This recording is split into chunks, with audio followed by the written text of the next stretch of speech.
Evening all. So welcome everyone to episode 40, Shark Attack Case Files. So today is going to be the first video that we've looked at in New Zealand. So yeah, New Zealand actually sits third on like the power rankings for the most great white shark fatalities, obviously behind the US and Australia.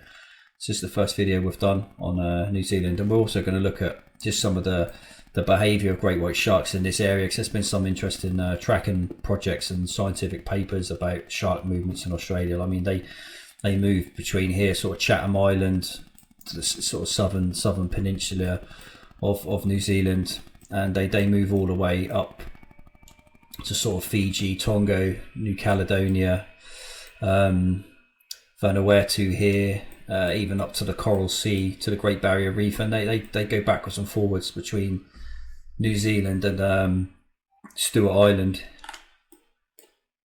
which is on the bottom of New Zealand. Sorry, Stewart Island's here, and that's Chatham Island here.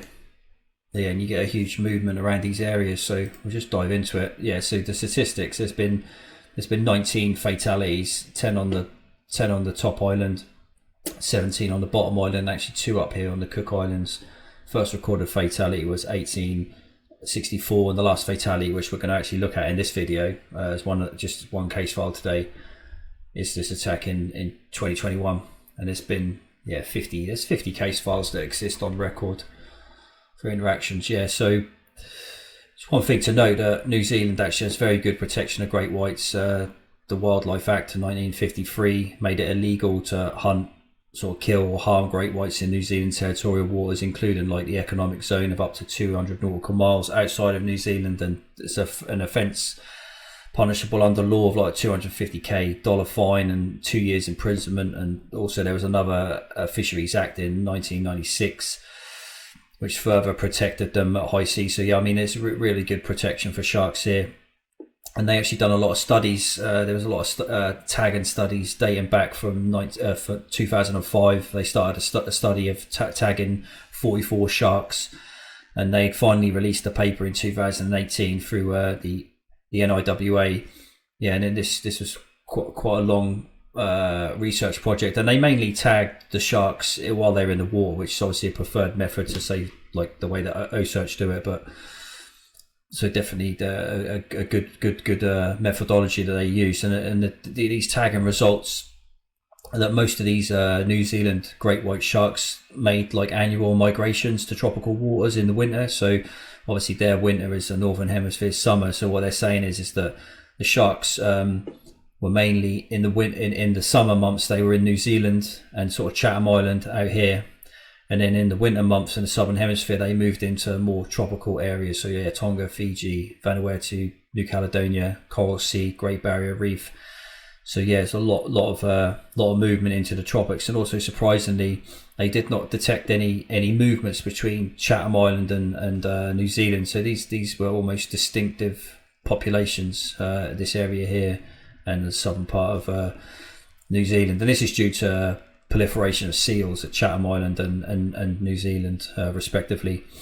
And while these sharks were moving, they also noted that they spent 2/3 of their time at the surface, and the rest of the time they made repeated dives, sort of 200 meters to 800 meters. And I think that might be to do with feeding on like fish and squid at depth.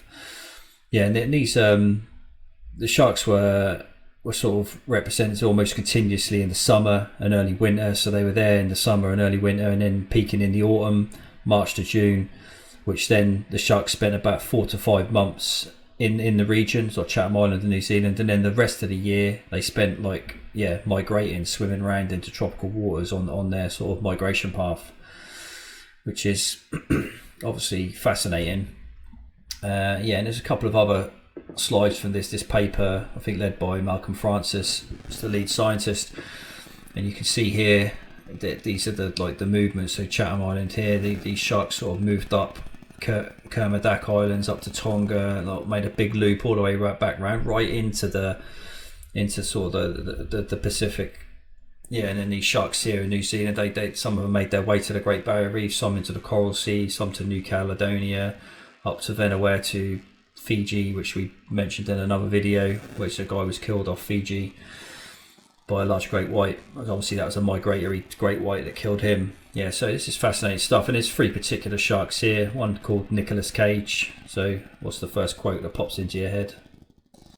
I said, put the bunny back in the box. Anyway, so we're just going to look at this attack that took place in 2021 off Waihee Beach, which is in the Bay of Plenty on the North Island. So yeah, this is like a popular sort of popular holiday destination. The population does swell up to sort of 20,000 in the summer, and there'd been evidence of a lot of juvenile and immature great whites in the area, and a lot of like whaler sharks as well. They're a lot really common. Like 2 weeks before the attack, there had actually been quite a lot of families turned away from the beach due to quite a lot of shark activity seen in the area. So it was definitely on the cards. A lot of sharks were in the area, and yeah, there'd been like untold sightings, I think, in the past. So previous to this attack, 6 to 7 days prior, there'd been sort of like loads of sightings close to shore of like juvenile great whites in particular. And this attack was 7th of January on a Thursday, 2021. Yeah, and this attack, yeah, it's Kaylee Marlowe, who's 19, so only very young. She was swimming. She's attacked by one of these smaller juvenile great whites. They're probably in the size of around 12 feet or 3 meters. Attack took place just past 5 o'clock. And it was quite far out, but the water is quite shallow on the beach there, and it was believed that she drifted out into deeper water. But it was sort of like even up to 100 meters out, you can touch the bottom and sort of wade out. But she sort of drifted out further, around probably maybe 150 to 200 meters out. At the moon third quarter, water temperature is about 20 degrees, which is 68 Fahrenheit. And this attack was probably just an investigation bite, but unfortunately it was fatal, and she was swimming with friends. So to get into the meat of the story, no pun intended, one of the witnesses, a lady called Amanda Gold, she was swimming in about waist deep water with her husband and her 2 boys, and she said that she felt that the current was getting a bit strong, so she'd actually returned to shore, obviously just for safety reasons, and she could actually see Kaylee and some of her friends were sort of struggling a little bit, and they were getting further and further out. Obviously the riptide was taking them further out, and then she said she saw Kaylee was sort of like drifting away from her friends, so she got even further out into deeper water and even past where the surface sort of sit. And the lifeguards actually then saw she's in trouble, and they sort of raced out to try and help her. And then while they were out on the way to help her, like they heard an audible scream from the beach, but they didn't see any attack. And then it was believed that the lifesavers were only about 10 meters away from Kaylee, out in the deep water, when the shark actually bit her and then just swam off. But I was understood that it then took quite a while to get to her even further, because it was very, very strong current, so they did struggle to retrieve her.